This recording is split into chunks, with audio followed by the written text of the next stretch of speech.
Well, this whole Advent season, we have been attending to the presence of Jesus. We talked about noticing and cultivating the presence of Jesus in the world around us.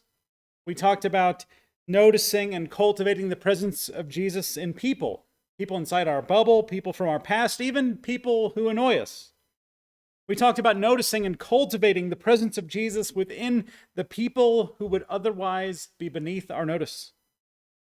If one of these topics sounds interesting to you and you're just joining us today, you can find all of those sermon videos on the Sermons tab of our website.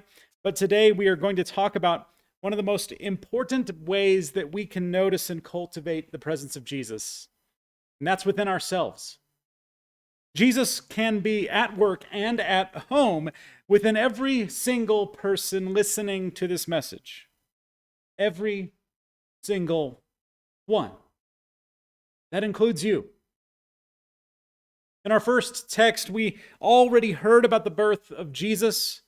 Now we're gonna back up and hear one of the key prophecies about Jesus' birth that was written hundreds of years ahead of time. Isaiah chapter 9, beginning with verse 2. The people who walked in darkness have seen a great light. Those who lived in a land of deep darkness, on them a light has shined. You have multiplied the nation, you have increased its joy. They rejoice before you as with joy at the harvest, as people exult when dividing plunder. For the yoke of their burden, the bar across their shoulders, the rod of their oppressor you have broken as on the day of Midian. For all of the boots of the tramping warriors, all the garments rolled in blood shall be burned as fuel for the fire. For a child has been born for us, a son given to us. Authority rests upon his shoulders, and he is named Wonderful Counselor, Mighty God, Everlasting Father, Prince of Peace. His authority shall grow continually, and there shall be an endless peace for the throne of David and his kingdom. He will establish and uphold it with justice and with righteousness from this time onward and forevermore. The zeal of the Lord of hosts will do all of this. This is the word of the Lord, so thanks be to God. Well, you've probably heard stories like this. I knew a family. They were very well off, and one Christmas they were moved by their faith to pay for every item that was on layaway at a local store. Every single item that had been placed on layaway, they paid for it. Now they told me months afterwards, but I don't think they really told anyone else because they didn't want credit. Tell me, is that generosity an example of the presence of Jesus? I think so. I knew another family that wasn't very well off. In fact, they couldn't afford presents for their children this particular Christmas. But they planned ahead. They scrapped, they scraped, they decided to place a few items on layaway so they knew that it would be there when they finally got the last bit of money that they needed. And they were overjoyed when someone anonymously paid for it, paid for all of their layaway items, and their children got Christmas presents that year. So tell me, is that family's toiling for their children an example of the presence of Jesus? I think so. But now let's take this a step further, because you might be wondering, which one is better? Was Jesus more present in the family that paid for other people's items anonymously? Was Jesus more present in the generosity, or was Jesus more present in the family that was trying to scrape together some semblance of Christmas out of love for their children?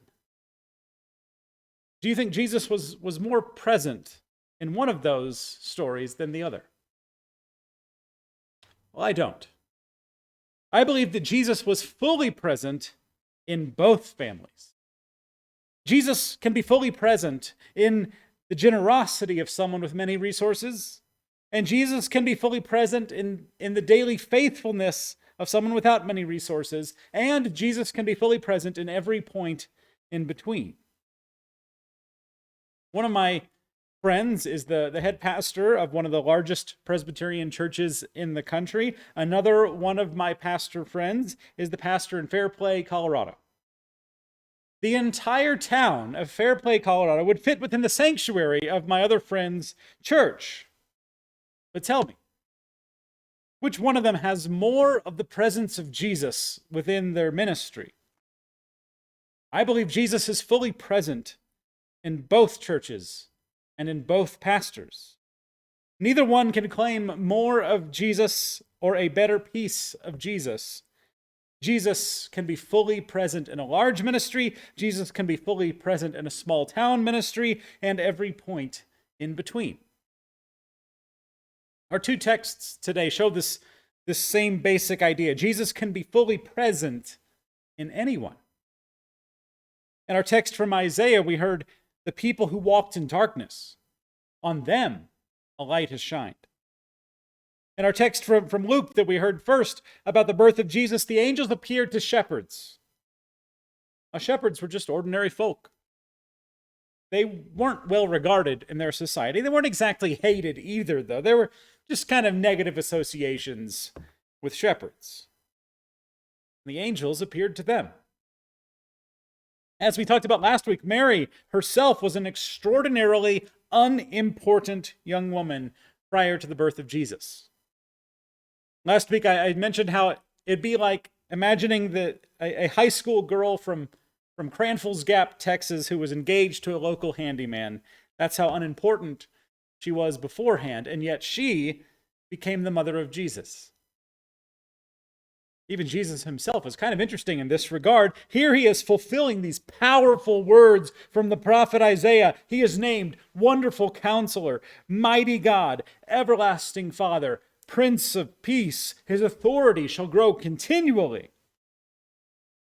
And even as he is fulfilling these grandiose prophecies, here he is, a baby, wrapped in swaddling clothes, lying in a manger. He's a helpless baby, not a mighty warrior. Here's the point. You may be rich. You may be poor. You may be somewhere in the middle. Jesus can be fully present in you. You may have status. You may be despised. You might just think of yourself in the unremarkable middle. Jesus can be fully present in you. You may have had a deep and abiding faith for decades. You may be questioning whatever faith you're still clinging to. You may be somewhere in the middle. Jesus can be fully present in you. You may think you've lived a pretty good life, all things considered. You may be wondering if anyone could ever forgive you for what you've done. You may have had a lot of ups and downs and in-betweens. Jesus can be fully present in you. Not just that person over there, not just that other person you're thinking of, not just them, also you. Jesus can be fully present in you. And you may be wondering, what exactly does the presence of Jesus within you actually look like? Or maybe even, what does this matter? How does Jesus actually help me? Well, I'm leading two different groups right now. In one of the groups that I'm leading right now, we're spending a lot of time trying to discover our divine design, how God has wired us uniquely for life. And in one of our recent meetings, we shared moments when God was present in our lives. And interestingly, just about everyone had a story, or several stories, of when God was noticeably and tangibly present. Now, for some, that was a sense of peace in the midst of a chaotic time of life, a sense that it was going to be okay. For others, it was a close encounter that changed their life forever, or maybe a narrow miss on an accident, or seeing a tipping point in their life. For others, it was an almost audible word or phrase from God. For others, it was a sudden sense of clarity about a major decision or the direction of their life. They were all different. because Jesus shows up in people's lives in different ways, in unique ways. But just about everyone had at least one or several stories of the tangible presence of God within their lives. Those are some of the ways that the presence of Jesus within you can make a difference. For others, it might be, another person who comes along at just the right time. I was just talking to a friend of mine in Pennsylvania, and they, just had a nor'easter, and in this particular location, they were gifted with, about 18 inches of snow, and so she had to get to work, but her car was buried, and just at that moment, a young man walked by and saw her looking at her, car buried in the snow. A short while later, her car was freed from the Arctic tundra thanks to this young man, and he refused any payment. In fact, he said he'd be on the lookout for her car if another big snowstorm came through so he could come out and help her. Sometimes we get the gift of the presence of Jesus through other people coming along at just the right time. Another example of how Jesus can be present, but I think Dag Hammarskjöld put it best.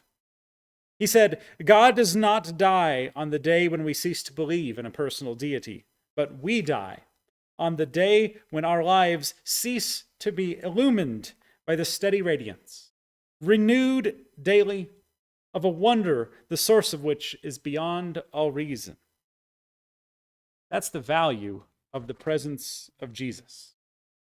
When we attend to the presence of Jesus within us, our lives are illumined by the steady radiance.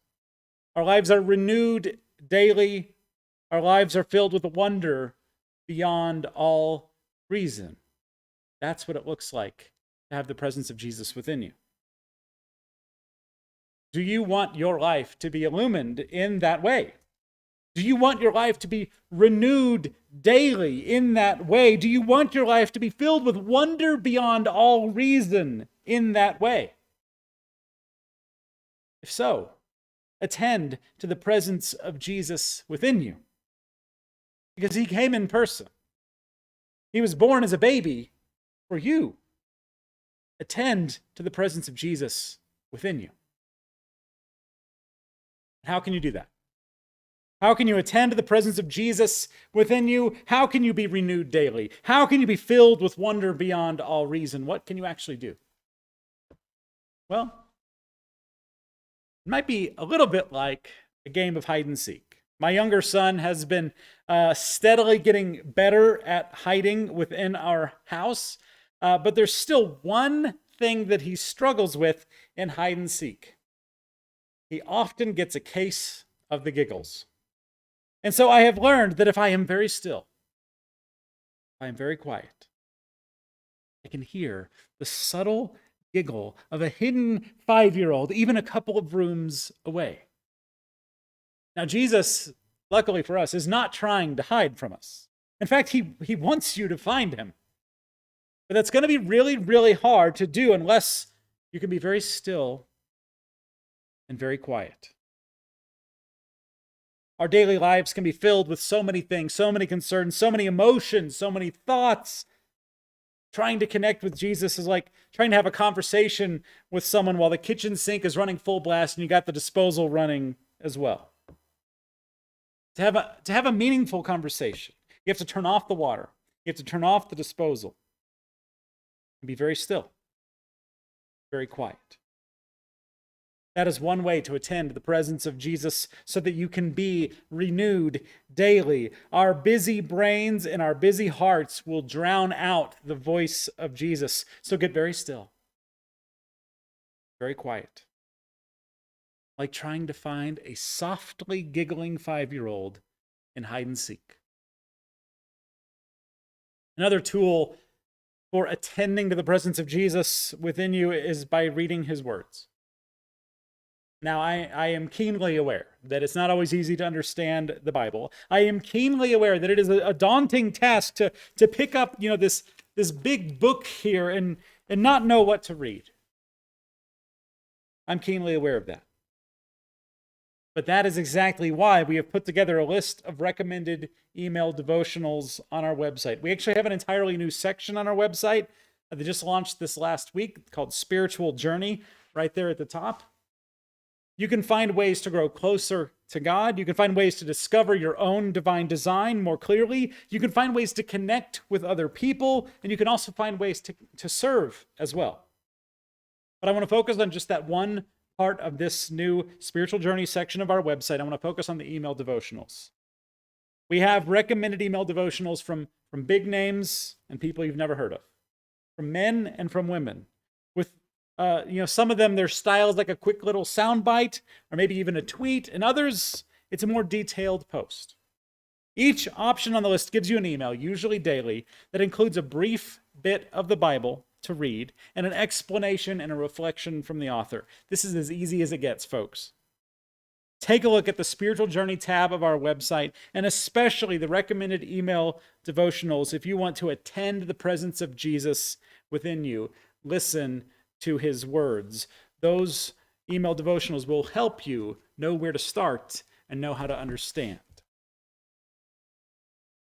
One final tool for attending to the presence of Jesus within you, but to get there, let's first get there with a story. I suffer from a very acute disease. I've shared about this disease before. This disease goes by different names around the world, but in my household, it is called male refrigerator blindness. It's true. A very acute case of male refrigerator blindness. This is usually how it goes. I'm rummaging around in the refrigerator and I call out, to my wife, "Do we have any guacamole?" And then she calls out, "Yes, it's on the top shelf." Then I call back, "I've already looked on the top shelf and every other shelf. I think we're out of guacamole. Are you sure we have guacamole?" And then she'll come by and open the refrigerator, and right there in front of my eyes was the guacamole. But I couldn't notice it because that's how acute my male refrigerator blindness manifests itself within me. Someone, I think, needs to contact the Mayo Clinic for a research study on this. It's very dire. But here's the point. The guacamole was there all along. I couldn't see it. Even if it was right in front of my face, I couldn't see it, but it was there. I couldn't notice it. It actually took someone else to help me notice what was already in front of my eyes. Jesus can sometimes be the same way. In the story of Jesus' birth, the shepherds didn't notice what was going on, right? The angels had to appear and tell them about it. Then the shepherds went and found it. The final tool to attend to the presence of Jesus within you is to tell someone else, even if it's just one other person, one way you have seen or felt or experienced the presence of Jesus in or around you this day.